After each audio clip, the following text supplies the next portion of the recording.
Bola som na výklade. Chcela som ti povedať. U Andrej.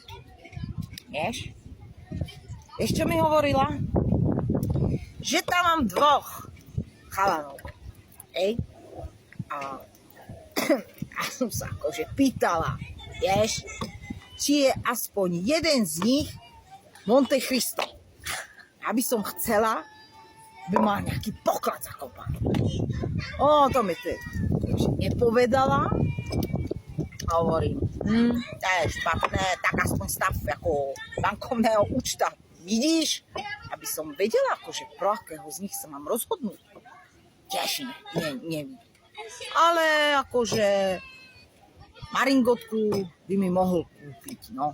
A dúfam tedy, že to bude ten Fero, vieš, ale ja mám si dávať pri pozor. Hovorím, a na čo preboha?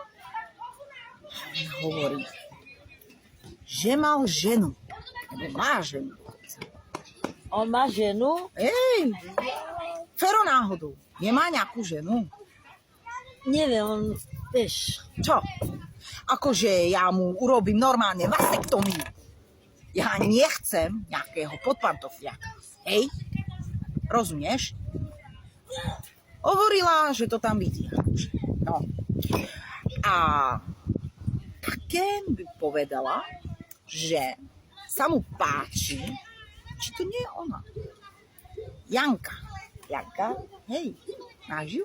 Ja, hej, to je moja sesternica. Hej. Ona je...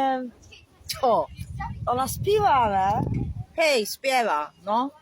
A ja som hovorila, čo on by chcel?